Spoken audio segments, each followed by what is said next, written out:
Right. Thank you very much, everyone, for still being here. I'm Ed Clowes, a presenter at Sky News in London, and I'm sure you've all had just about enough of listening to people talk. So we are here to try and grasp your attention for 25 more minutes. And I've got a newborn baby at home, so I'm sleeping far too well. And I'm hoping our panelists today will be able to give me something that keeps me up tonight.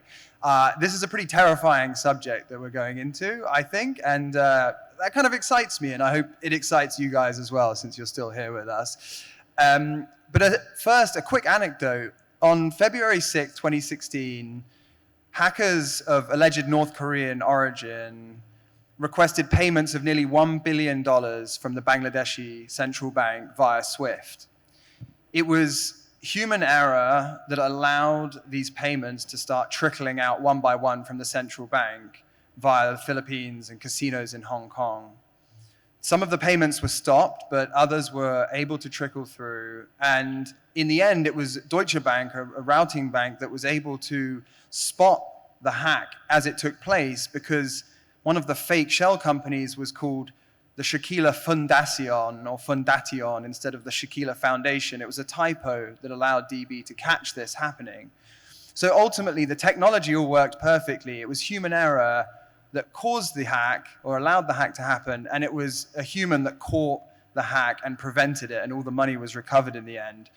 So I want to start today by asking our great panelists here what it is about human error that makes us still the weakest link in a world where technology is more powerful than it's ever been. And we've got an amazing array of expertise on the lineup here today. So I'll start with Andrew to my left from Presight here in Abu Dhabi. Andrew, what do you think is really driving this failure of people in the workforce? Yeah. So I think there's a plethora of different challenges that we've got. I think one of the challenges is technology, and in particular AI, has become so powerful over the past few years that we're all heavily reliant on it. If we look at our daily interaction, how we engage with technology, how we engage with AI, even things like ChatGPT has moved from what was the fifth page on our phone to the front and center. I think the problem with that is we've become so heavily reliant on it, and actually, we've almost isolated the two. The two don't work in parallel. I think if we look at the organizations and where we're really working successfully, and the organizations that work successfully, they marry the two together. The answer isn't AI, the answer isn't technology. You have to really understand what it is you're trying to solve for and how those two things work in parallel. Bill Murray from Tao Group, you've got this amazing insight into sort of human behavior and the behavioral aspect of this. Can you just give us a sense of what organizations can be doing to try and safeguard against this weak link? Yeah, my background on this is really thinking of it, first of all, from past history, where I was working for the British government in a very secure area, where we would think very much about the sort of human elements of the threat. So there's that element. And as Tau Capital, we're also investors in a company called Dream, that is a defensive cyber company operating at sort of government and big institutional, but is actually founded out of an offensive cyber company out of Israel, which brought us the Pegasus attack, which has been seen out there. So sort of as investor, we're involved, and then in my past in government involved, thinking about it. And my reflections sort of slightly taking from the previous question, apologies, but I think there's this sort of arms race of AI versus AI in offense and defense, and you can see it being employed with more and more sophisticated attacks, more and more sophisticated defenses, and yet what is a constant in this is the human interface with the technology, and that often that is the target for the technical attack. So the technical attack is looking for all those vulnerabilities of people scarce on time, scarce on attention, and it's looking to basically trick or fool those people into making a mistake, or sometimes a sort of slightly different, using the human as an insider, but the mistake elements of it. And therefore, thinking a little bit about how we can be creating through training, whether it be through culture, just awareness, giving people time to reflect, structures within the organization, risk management. I think there's a sort of a whole range of different things that can be done at the human level to start ameliorating some of this AI versus AI arms race that is going on in the threat and the defense of the threat space. And I'm sure we'll unpack some of that. Yeah. Lake, you work on this issue of AI versus AI, and one of your areas of expertise is on agentic AI defense. And can you just talk a little bit about what we're seeing in the space of defense versus offense and how that's changing so rapidly? Yeah, so I think before we get to that question, one thing is that what is really agentic AI infrastructure that we're talking about. So imagine, previously, Bill and Andrew talk about is that we have a lot of human errors, and then imagine a lost credential now being used by an agent that have access to 20 to 100 tools. So that really amplified the risk there. So using human alone to basically to manage that defense against the agentic system is very difficult. So what we're trying to do right now is that level is not only just using an agent to manage that situation. Infrastructure level, you also have to set up in a way to facilitate that. So, for example, that we need to understand identity of agent, right? So we have access for humans, then we have priorities and access. But now, how do we identify agents? And how do you give them least privileged access to certain information? And how do you manage 10,000, 100,000 agents simultaneously at a scale and without breaking? So those are the area that we're looking at right now. Travis, at Abacus Group, when you look at this kind of the threat vectors that are out there that Lake is and also that Lake is describing from a defensive perspective, what kind of worries you and what is kind of exciting you at the moment in that world? Yeah, so the threat vector has changed pretty dramatically in the last few years, and it's not that everything is a brand new agentic threat. It's that a lot of the things that were already there have just been amplified. So really, I see it as kind of three factors where AI has played into the expanse of cybercrime. One is that it's easy to become a cyber criminal now, right? You can learn how to do it with ChatGPT and YouTube. 5 years ago, you had to be a pretty good engineer. Not to say that it was ever really hard, but you don't stumble upon that information as easily as you can now. The second is that for the last 20, 30 years, the easiest way to get that initial access into an organization is through the social engineering, through phishing emails, through phone calls. Now, instead of having to spend weeks doing reconnaissance, I can tell an agent to go look up Bill Murray, everything he's ever written, everything's ever published, and write me an email in his tone of voice, right? Put the commas, use the UK spelling instead of the US spelling. It's very, very easy to do that at scale. So you don't need to be a good engineer to get into it. You don't need to be a good engineer to get the initial access. And then, just a couple months ago, we saw the first case of agentic AI being used to deploy ransomware. So now we're in this environment where anybody who wants to be a cyber criminal can. They can target an enormous number of companies all at the same time very quickly. And if they do get access, they get lucky, they can buy off the dark web the means to go the next step further. So we're seeing just a massive increase in the number of attacks across our client base of about 1,200 funds. Is that social engineering more important than ever, perhaps?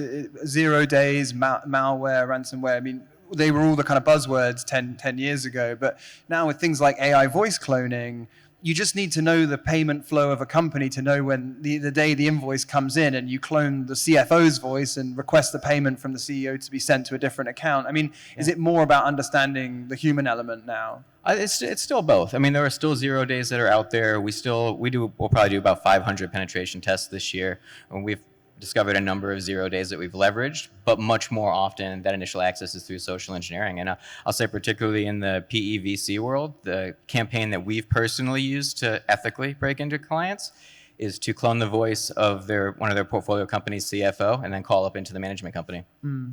It used to take a good 10-minute interview to be able to do that. Now we can do it off of someone's voicemail. Yeah. Well, there you go. That's quite scary. That's a good start. I mean, I wanted to ask about investing in people versus systems from a defensive perspective. This is something we were talking about just before we came on. Is it more important for a company to be training its employees to know how to, defend against attacks, or is it more important to just say we will never be truly safe whilst we employ human beings because there's always going to be human error? So let's just fully back AI defense systems or other digital defense systems. It's not a binary, of course, but which way are we leaning as a panel? Let's hear your answer. We'll go down the row. I think, I work for an AI company. I think that the two come hand in hand. There's the expression that you innovate at the speed of your slowest decision maker, and it's absolutely true in this space. The threats are coming, and they're innovating quicker, and the organization as a whole, has to innovate at that speed to keep up with them. As Presight, we see the two things working hand in hand, people and technology, and that's going to be absolutely key moving forwards, because actually, what it's there to do and what technology and AI should be there to do is, augment, remove the mundane, but allow the human to do the real high value task, which is ultimately going to deliver the most ROI to the business. Bill, where are you leaning on this? Well, I think, if you're dealing with some systems that are wholly automated, then clearly it's a technology fix and it's a sort of tech versus tech kind of issue. But almost all companies have a human in the system. I mean, some actually in their security systems build the human in the loop in, precisely because they feel that a wholly technical solution is itself a risk. And so the human in the loop then becomes something that you then need to train, make aware, and give the space to actually be there. I think an observation when we were having a sort of bit of a back and forth on this in the back room with the fans of AI, Lake, I'm looking at you. But I think my point was that the good culture that you would want in any organization to deliver what your organization's core business is the same culture that you would want for your cybersecurity. People being open about the mistakes they've made, receptive to training, receptive to ways of working that give them enough time to consider what it is they're doing, and therefore being less vulnerable. And so therefore I would sort of say it's baked in that you would want to be giving this training to your people. Is there a deep enough talent pool in this space to provide that kind of training and expertise to every company? I think my quick riposte is that yes, there is some specialist element to this, but actually I think most of the skills or the culture that you require for good cybersecurity is a generalist culture. Right. And certainly the observation from friends of mine who have been responsible very specifically for this in the Foreign Office, when I was asking for some feedback ahead of the session, he said invariably every time there was a major breach, it turns out that there was poor management involved, just straightforward management. It was a badly managed section, and then the mistakes were made within it. Yeah. So blame your boss, basically. Is the throw them under the bus. Always. Yeah. Lake, please give us your perspective. I know Bill already kind of alluded to that a little bit, but I do say that I am an AI professor, and then I'm conflicted. On the one side is, and part of my job is actually as an educator that we need to help human. But on the other hand, I think even for education by itself, like workforce education or student in higher education, is that we cannot really complete do education without mentioning AI. So even like training is AI assisted training as well. So if I were the CFO, I would probably put 70% of investments doing the AI tools and 30% in human. 70% to AI tools, 30% to human training. Yeah. Like pure human. Okay. But I would say the 70%, a good amount actually going to AI assisted tools. Right. Simulated. Mm-hmm. Just one thing I'd say is, the threat, if we're talking about the phishing attack, the external attack against the company, I'm probably more with Lake's point of view. But there's also the insider threat, which I think many of us are still sort of are aware of as an increasing issue, or disaffected employees, or straightforward people being suborned. And I think that is an issue, and that really is about the human dimension of that. And that really is around good management, aware of your staff, and integrating your kind of risk matrix that often you'll have an IT risk matrix or, the technical risk matrix, which is picking up on the attack, the technical attack side of things, but is unaware about the disaffected employee who's having, fallen out of love with the organization, right, et cetera, who becomes a key vulnerability and needs support, but if necessary, also monitoring. Is there almost a compounding effect there of leaning too heavily on the technology and placing that in the hands of one or two people, concentrating it, and then allowing them to become a weak point that can be exploited? Well, I mean, I believe so. And actually, I'm going to sort of throw the ball down that end. Yeah. There's always the classic cyber discussion about who owns cyber in a company. Is it owned by the CISO or is it a board risk? And that's not quite about threat mitigation. It's also about considering the vulnerability and how you prioritize it. But it does really sort of speak to the culture of the company about whether they see this as a technical issue or they see this as a more holistic issue, including culture and structure. So I think it is an indicator of how a company views the threat. I mean, Travis, you straddle these two worlds of the human and the technological. You have deep technical experience and expertise. Where do you land on this?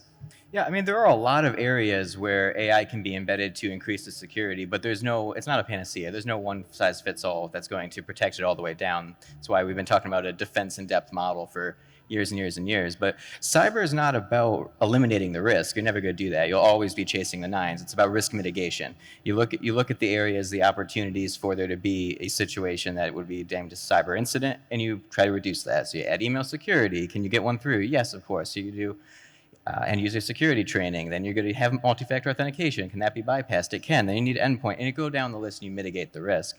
But a lot of times when we're working with clients now, one of the things that are top of mind aren't necessarily an external threat, as you were saying, an insider risk, not from a malicious standpoint, from an accident.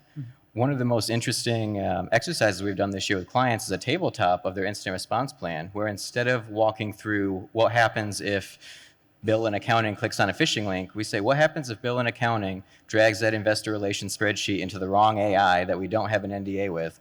Is this something that we have to report as a material cyber breach? And that's an interesting question for the lawyers, and it depends on the regulatory environment. But those are the thought processes where you start looking at, oh wow, we don't have any data loss prevention on our endpoints. We don't have any data loss prevention that's covering dragging things into the web browser. We do for email. That's a gap. We can do things to mitigate that. So it's a matter of really keeping an understanding of how are these systems being used, where are the safeguards around how they're being used, and then trying to progressively reduce that risk without handicapping productivity, which is always a balance. Bill, did you want to jump in there? Well, I was just going to say it's interesting when you think of those different alignments of motivations within a company, because at that point you can understand the legal team sort of jumping in to say, well, let's think about liability on this. How transparent should we be? You can think about the cyber team sort of thinking, no, we need to jump into this quickly and mitigate. You can imagine within an HR system, have they built the kind of reporting structures where the person actually puts their hand up quickly and says, I think I've made a mistake. We need to kind of lean into this. You can imagine the privacy, again, sort of legal and HR being mixed into this, where, for example, if you had an oversight which is overly intrusive because you don't trust your staff and you wish to kind of catch these things automatically, that itself leads to some sort of alignment issues and indeed might sort of build up a fairly hostile internal culture. So you can kind of see that there is another challenge there of trying to make sure that you try and align the various incentives within the organization that is supportive of what you're trying to do on cybersecurity and indeed multiple areas within your organization.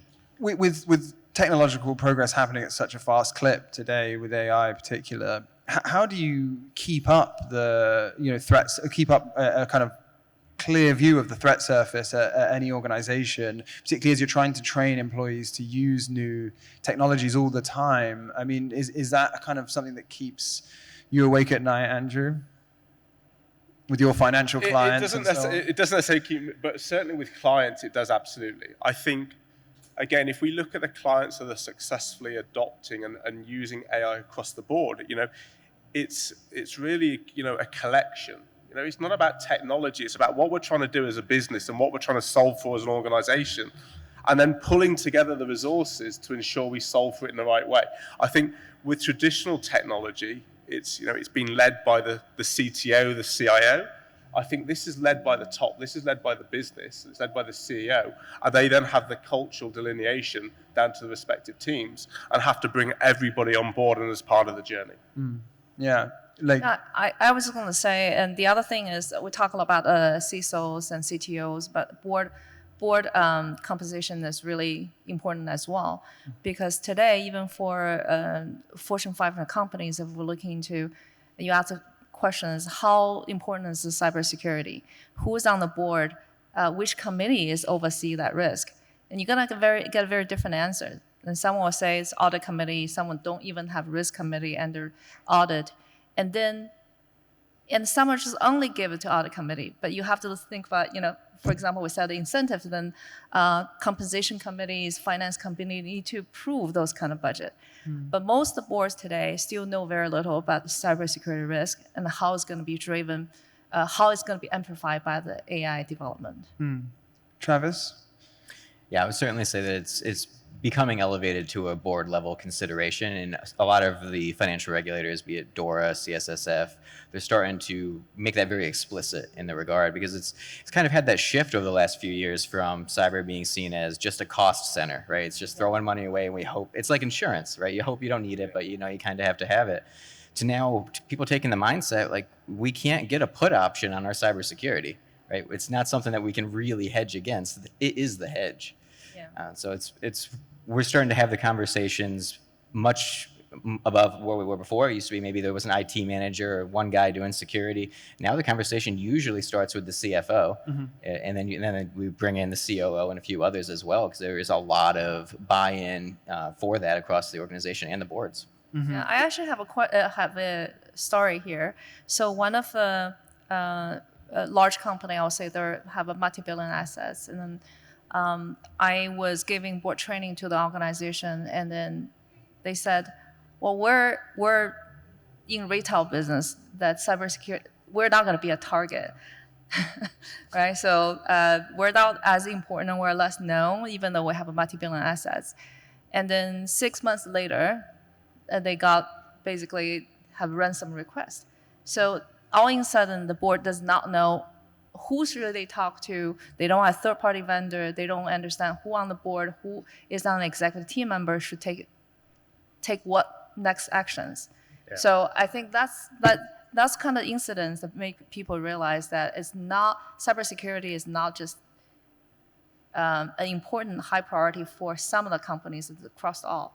It blows my mind that any company in 2025 thinks that they're not a target for cyber attacks. I mean, if you do business, you have some amount of money, and it's easier than ever, as Travis was alluding to earlier, to just run programs that attack day and night thousands and thousands of companies, simultaneously. It's not, sitting there having to code each attack, individually. Interestingly, we made an acquisition earlier this year of an incident response team that works directly with cyber insurance companies. An interesting trend that they've seen is that the ransom that gets asked for is not commensurate with the size of the business.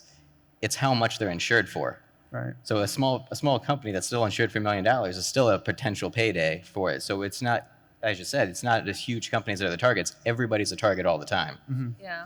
I mean, like you said, I actually don't need to know how to code. I can just use natural language and research how many companies currently have how much of cybersecurity insurance, right, and what's the premium is. Well, that too, but also if they're in a position to deploy ransomware, they can probably go on SharePoint and grab your insurance policy and look at it. We see forensically they're actually searching to see that policy before they write the ransom code in. I mean, this is easier than ever, right? And we're giving you... It's part of the playbook. Yeah, and we're giving everyone good ideas here, or maybe bad ideas. We're running out of time, so I just want to get a quick feel from the panel about what's coming down the pike 2026. We're approaching the end of the year. What's everyone looking for next year in terms of in this space? How are you seeing threats evolve? What is the kind of one thing that you're watching out for in 2026? Andrew, we'll start with you. Yeah, I think we can guarantee that the threats are going to continue and they're going to only get more sophisticated. I think we've discussed it as a panel today, but I think what we're seeing from the organizations that we work with is this is becoming top of mind, and it's something they're having to deal with today. Mm-hmm. So I think that's my prediction in terms of what we're seeing. It's coming, it's happening already. The organization has to adapt to it now and has to bake it into their operating model. Bill? You'd be amazed how some big organizations are still buying cyber. I'm delighted. Dream is making money off this, but big names you think should have it, don't have it. Interesting. Lake? I think one of the most interesting and challenging is AI alignment. How do we know that models we have developed align with human value, mm-hmm, and then organization target as well? Good stuff. Travis? I think we're going to see a high double-digit increase in the number of attacks across the board, across all industries. And any organization that's looking at their security posture the same way they did in 2022 is going to have a really tough year.